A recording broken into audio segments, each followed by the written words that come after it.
তাকে কবরস্থ করা হলো। সেই কবরের ভিতর থেকে আপনারা তাকে লাঠি দিয়ে আঘাত করে করে কবর খুঁড়ে তার লাশটাকে বের করলেন। বের করার পরে তার লাশকে নিয়ে উল্লাস করেন, আল্লাহু আকবার, নারায়ে তাকবীর, আল্লাহু আকবার স্লোগান দিয়ে দিয়ে আপনারা সেই লাশটার মধ্যে আগুন ধরিয়ে পুড়িয়ে দিয়েছেন। আমি যদি নেশা করি, আমি যদি জেনা করি, আমি যদি ব্যভিচার করি, আমি যদি কুফরি করি, আমি যদি মুশরিক হই, তাহলে আপনারা বলেন কি আমার নামে আপনি ধর্ম অবমাননার মামলা করেন। কেউ যদি নবীর বিরুদ্ধে কথা বলে আপনার উচিত কি তার বিরুদ্ধে ধর্ম অবমাননার মামলা করা, নাকি আপনি তাকে ধরে মেরে ফেলবেন? একটি বর্বর ইতিহাস রচিত হয়েছে আজকে। আমি দেখেছি নুরা পাগলা নামে একজন মানুষ মারা গেছে। যদি তার জীবনে অন্যায় করে থাকে, তার জীবনে যদি শিরিক করে থাকে, তার জীবনে যদি ভণ্ডামি করে থাকে, তার জীবনে যদি কুলুদনে কুফরি করে থাকে, সরাসরি বহির্ভূত করে থাকে, সে যদি একদিন করে থাকে, এক মাস করে থাকে, আপনি মুসলমান হিসেবে দরকার ছিল বাংলাদেশের প্রচলিত আইনে তার বিরুদ্ধে ধর্ম অবমাননার মামলা করে তাকে গ্রেফতার করার কথা বলে, ঠিক কিনা? কিন্তু সেই নুরা পাগলা যখন মারা গেল, তখন আপনি তার অতীতের ইতিহাসকে টেনে তাকে ভণ্ড ফতোয়া দিয়ে তাকে কবরস্থ করা হলো। সেই কবরের ভিতর থেকে আপনারা তাকে লাঠি দিয়ে আঘাত করে করে কবর খুঁড়ে তার লাশটাকে বের করলেন।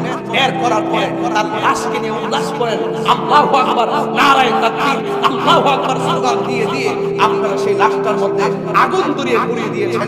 আমার তো মনে হয় না এখানে যারা আছেন 60 বছরের মানুষ আছে, 36 বছরের মানুষ আছে, স্বাধীনতার আগে মানুষ আছে, আপনাদের জীবনে কোনদিন দেখেছেন কোন কবর থেকে লাশ তুললা, মুসলমানের লাশ তুললা আগুন দা পুরাইছে?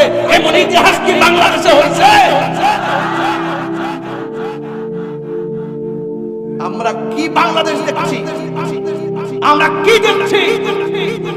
এই জন্যই বলে যে ইসলাম ছিল শান্তির ধর্ম, আজকে ইসলাম ধর্মটারে উগ্রতার দিকে নিয়ে যাচ্ছেন। ইসলাম একটি শান্তির ধর্ম, মানবতার ধর্ম। এই জন্য আমি বলবো, প্রশাসনকে বলবো, এই ঘটনার সাথে যারা জড়িত তাদেরকে অনতি বিলম্বে আইনের আওতায় আনার জন্য কথা বলে, ঠিক না ঠিক? আজকে আপনি কোন ব্যক্তি ভণ্ড, কে ভালো মন্দ যখন মারা যায় তখন সেটা আল্লাহর হাতে ছেড়ে দিতে হয়, কথা বলেন, ঠিক না বেঠি? আপনি বলুন তো, একটা মানুষ মারা যাওয়ার পরে কবর থেকে উঠায় আগুন ধরানো কি ইসলাম অ্যালাউ করে? এক কথা বলে অ্যালাউ করে? সে মারা গেছে, সে যদি ভণ্ড হয়, সে যদি প্রতারক হয়, সে যদি জাহান্নামী হয়, জান্নাতি হোক বা জাহান্নামী হোক, এটার ফয়সালা আল্লাহ করবেন। তুমি কবর থেকে উঠাইয়ে তার গায়ে আগুন ধরাইছো, তুমি কয় নম্বর তুমি জানো না?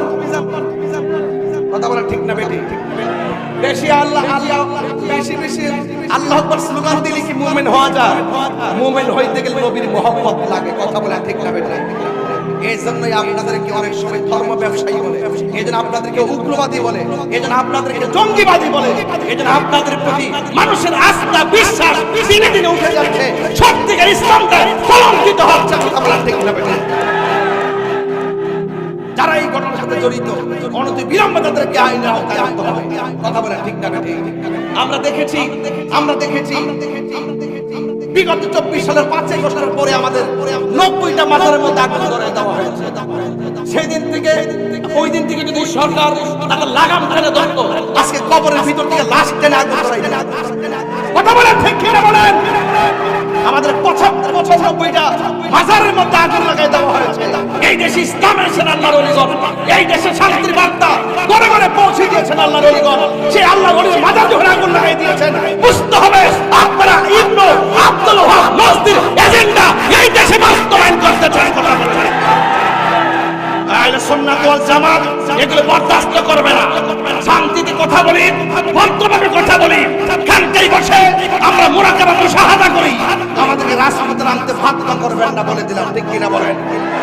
এই জন্য ইন্টারিম গভর্নমেন্টকে বলবো, অনতি বিলম্বে সেই উগ্রবাদীদেরকে আইনের আওতায় আনা হোক। আমি আশা করব সকল ধর্ম বর্ণ যত দলের লোক আছেন প্রত্যেককে বলবো এই ঘটনার তীব্র নিন্দা জানানোর জন্য, কথা বলে, ঠিক না বেঠি? এটা অত্যন্ত দুঃখজনক। এটা আপনারা ভৈরববাসী শান্তিতে আছেন, এই শান্তির বার্তা ছড়িয়ে দিবেন। আপনাদের মাঝে উগ্রতা নাই, নিন্দা নাই, হিংসা নাই এবং গীবত নাই, ঐক্যবদ্ধ থাকবেন। দেখবেন রাসূল পাকের আদর্শ যদি নিজে লালন করেন, দেখবেন ইনশাআল্লাহ এই সমাজ শান্তির সমাজ হয়ে যাবে, কথা বলে, ঠিক কিনা?